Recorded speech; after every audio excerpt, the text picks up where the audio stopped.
The nothing is funny people are trying to take over the world, and we can't let them. Which is why I recently posted this picture of me pulling an Al Franken on a sleeping Bob Saget. It's a joke about another joke. So I'm just saying here at the beginning of the year, if something like this is too rough for you, don't watch. Now, I'm also going to admit something right here up front that may influence what I'm about to say tonight. I have a penis. Boys have a penis, girls have a vagina. And while I admit that having one does predispose a human to being aggressive and oversexed, I don't concede that it makes me automatically wrong about everything. I'm down with Me Too. I'm not down with me-carthyism. Something is way off when Senator Kirsten Gillibrand can go unchallenged saying, when we start having to talk about the differences between sexual harassment and sexual assault and unwanted groping, you are having the wrong conversation. Can't we just be having an additional conversation? Can we only have one thought now? I get it that Al Franken had to become roadkill on the zero-tolerance highway. A highway, it seems, only Democrats have to drive on.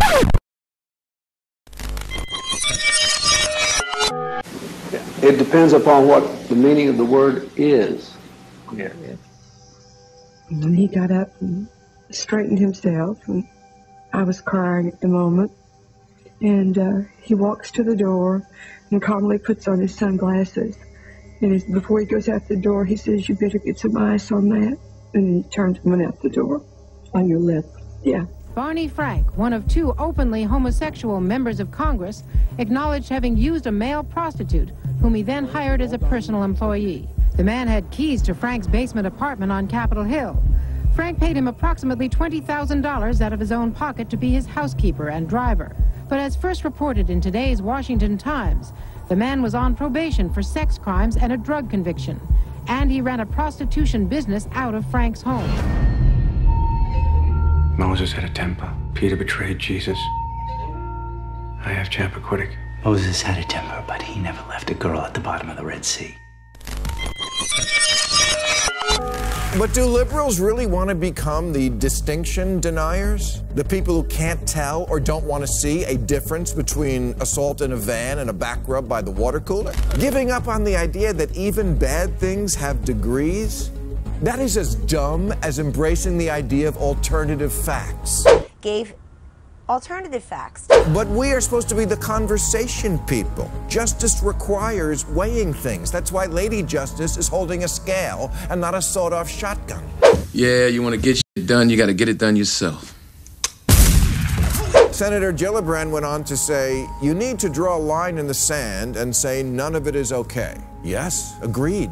But we can't walk and chew gum anymore? We can't agree that groping and rape are both unacceptable, and one is worse?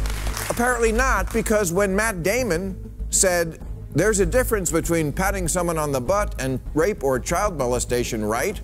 Liberal Twitter responded, no there isn't, Jason born yesterday.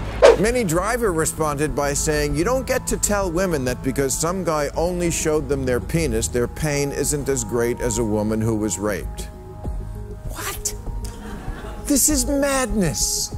No woman in the world, if she actually had to pick, would choose rape over merely seeing a penis. So why do we all have to pretend Minnie Driver's statement is noble and Matt Damon is crazy? Matt Damon! We are losing the thread back to thinking itself, assuming we're all generally on the page that shit is measurably chemically different than Shinola.